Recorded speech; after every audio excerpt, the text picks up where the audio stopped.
अंजलि की उम्र लगभग 30 साल हो चुकी थी। वो एक स्कूल में टीचर की जॉब करती थी। अंजलि के घर में उसकी माँ के अलावा उसका छोटा भाई और भाभी भी रहा करते थे। 30 साल की उम्र होने के बाद भी अंजलि की अब तक शादी नहीं हुई थी। इस बात को लेकर अंजलि की माँ रुक्मिणी देवी काफी परेशान रहा करती थी।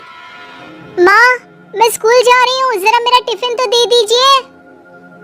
अब क्या पूरी जिंदगी मैं तुझे टिफिन बनाकर देती रहूंगी? अरे कुछ सोचा भी अपने बारे में या बस ऐसे ही? क्या माँ, सुबह सुबह फिर वही बातें लेकर बैठ गई। माँ गलत क्या कह रही है अंजलि दीदी? इतनी उम्र हो चुकी है आपकी, माँ कब तक आपकी सेवा करती रहेंगी? भाभी, मैंने माँ को कब कहा कि मेरी सेवा करो? वैसे भी अपना टिफिन मैं खुद तैयार कर लेती हूँ, बस टेबल से उठाकर देने को ही तो कहा था। वैसे अंजलि दीदी, देखा जाए तो टिफिन उठाकर देने की उम्र तो आपकी है। आपका अपना घर परिवार बच्चे होते तो ये जिम्मेदारी आज आप पूरी कर रही होती। एक बात मेरी समझ में नहीं आती, अगर मेरी शादी नहीं हुई तो इसमें मेरी क्या गलती है और तुम सब लोग मेरे पीछे क्यों पड़े रहते हो? अरे कुछ कहना क्या पीछे पड़े रहना होता है? अपने छोटे भाई को देख, तुझसे 3 साल छोटा है लेकिन 2-2 बच्चे खेल रहे हैं आंगन में। मुझे आप लोगों की कोई बात नहीं सुननी, जा रही हूँ मैं। और आप में से किसी को मेरा कोई काम करने की जरूरत नहीं है, मैं खुद संभाल लूंगी। इतना कहकर अंजलि वहां से चली जाती है। शाम को जब अंजलि अपने स्कूल से लौटकर घर वापस आती है तो उसने देखा कि पड़ोस वाली निर्मला चाची वहां पर बैठी हुई थी।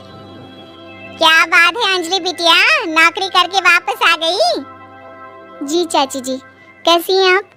मैं तो ठीक हूँ बेटा, तुम बताओ शादी के बारे में कुछ सोचा या नहीं? अरे रहने दीजिए ना, इससे तो शादी की बात करना ही बेकार है। कुछ भी कहो तो गुस्सा करती है, बात बात पर आंखें दिखाती है। माँ, आप ऐसा क्यों कह रही है? मैंने कब आप पर गुस्सा किया? अरे अंजलि बेटा, तुम्हारी माँ ठीक ही तो कहती है।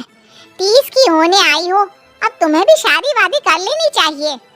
चाची जी, आप तो ऐसे कह रही हैं जैसे शादी करने से मैंने मना किया हो।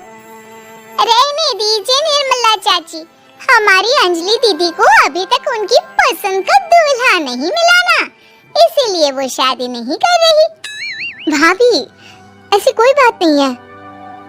अरे तो फिर क्या बात है? तुम्हारी माँ ने तुम्हारे लिए इतने रिश्ते ढूंढे लेकिन तुम्हें कोई पसंद ही नहीं आता। क्या है ना चाची जी, हमारी ननद रानी नौकरी जो करती है ऐसे ही थोड़ी ना किसी को पसंद कर लेंगी। अरे भाई, नौकरी का घमंड है तो बात अलग है, कोई और बात हो तो बताओ, कोई रास्ता निकाला जाए। नहीं नहीं चाची जी, कोई बात नहीं है, बस मुझे अभी तक अपनी पसंद का कोई मिला नहीं है। सुन लिया आपने, इस लड़की के तो पर निकल आए हैं और इतनी उम्र में अपनी पसंद का कोई मिलेगा भी नहीं इसे। माँ, आप मेरी शादी को लेकर हमेशा मुझे ताने क्यों मारती रहती हैं? अपनी माँ की बातें तो ताने लगती है। ताने हैं? बताओ, मैंने कुछ गलत कहा क्या? देखो, ये सब छोड़ो, मेरी दूर की बुआ का बेटा है, उसकी अभी शादी नहीं हुई है, उम्र होगी कोई 34-35 साल। आप कहें तो बात आगे बढ़ाऊं? अरे हाँ हाँ, क्यों नहीं, ये भी कोई पूछने की बात है। अरे जल्दी से लड़के को यहाँ बुला लो। माँ, आप मुझसे पूछे बिना मेरी शादी की बात करने जा रही हैं और मेरी उम्र 30 भी पूरी नहीं हुई है। निर्मला चाची कह रही है कि वो लड़का 35 साल का है। अंजलि दीदी, आपको क्या लगता है इस उम्र में कोई फिल्म का हीरो आएगा आपके लिए? देखिए, अब पसंद और नापसंद की बात तो रहने दीजिए, पसंद करने की उम्र तो आपकी निकल चुकी। अब तो जो भी मिले उसी से शादी कर लीजिए, इसी में भलाई है। तेरी भाभी बिल्कुल ठीक कह रही है, अब जैसा रिश्ता मिले उसके लिए हाँ कर देना ताकि हम भी गंगा नहाए। ठीक है, चलिए मैं उस लड़के को कहती हूँ, वो कल ही अंजलि को देखने आ जाएगा। अगले दिन निर्मला चाची के दूर का रिश्तेदार अंजलि को देखने उसके घर आता है। उसका नाम था अजय। अंजलि जी, तो आप नौकरी करती हैं, वो भी स्कूल में? जी हाँ, मैं स्कूल में टीचर हूँ। हमारी बेटी बहुत होशियार है। अरे पढ़ने लिखने में इतनी होशियार है, इसीलिए तो इसकी नौकरी लगी है स्कूल में। हाँ हाँ ठीक है आंटी जी, जरा मुझे भी तो बात करने दीजिए आपकी बेटी से। जी पूछिए ना, क्या पूछना चाहते हैं? अंजलि मैडम, ये तो बताइए कि आपने अभी तक शादी क्यों नहीं की? बस ऐसे ही, कहीं कोई रिश्ता पसंद नहीं आया इसलिए। लेकिन क्या मैं आपसे पूछ सकती हूँ कि आपने शादी क्यों नहीं की? अंजलि, क्या कर रही हो तुम? लड़कियों को इस तरह की बातें नहीं शोभा देती। रहने दीजिए आंटी जी, आपकी बेटी काफ़ी पढ़ी लिखी है, मैं उनके सवाल का जवाब दे ही देता हूँ। वो क्या है ना, मुझे भी अभी तक अपनी पसंद के कोई लड़के नहीं मिले। अच्छा, कोई बात नहीं। वैसे आपकी तनख्वाह कितनी है? कितना कमा लेती है महीने का? जी यही कोई 25,000 महीने। बस 25,000? इतने से क्या होता है? इतने से तो आजकल घर भी नहीं चलता। आपके कहने का क्या मतलब है? अरे मैं तो ये सोचकर आया था कि नौकरी वाली लड़की है, आराम से 40,000 कमाती होगी। माफ कीजिएगा, आपका और मेरा रिश्ता नहीं हो सकता। जी कोई बात नहीं, मुझे भी आपके साथ शादी करने में कोई इंटरेस्ट नहीं है। अंजलि, किस तरह की बात कर रही हो? घर आए रिश्ते को ठुकरा रही हो तुम। दीदी, अब इस उम्र में आपको इतनी अकड़ नहीं दिखानी चाहिए। अच्छा खासा रिश्ता हाथ से निकल गया, कहीं ऐसा ना हो कि जिंदगी भर कुंवारी ही रह जाओ आप। कुछ दिन और ऐसे ही निकल जाते हैं और अंजलि की शादी कभी नहीं होती।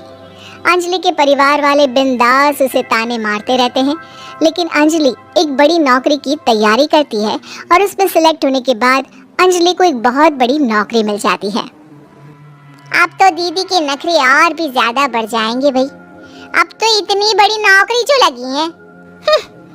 अब इनकी शादी होने से रही। माँ, मुझे नौकरी के लिए दूसरे शहर जाना पड़ेगा। आप जानती हैं ये बहुत बड़ी जॉब है और इसमें पैसे भी बहुत ज्यादा मिलेंगे। अच्छा, कितने पैसे मिलेंगे बेटा?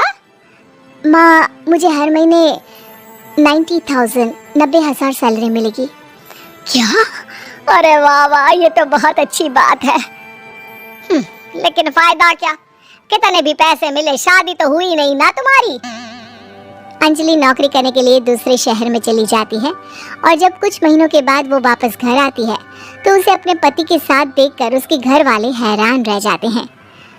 अरे अंजलि, तूने शादी कर ली और हमें बताया तक नहीं। और दामाद जी करते क्या है? इतनी बड़ी कार है उनकी। माँ, मैं आपको सब कुछ बताना चाहती थी, लेकिन आप सबके ताने सुनकर बहुत दुखी हो गई थी और इसलिए मैंने अपनी पसंद से शादी कर ली। मेरे पति मेरे साथ ही ऑफिस में नौकरी करते हैं और बहुत बड़े अफसर हैं।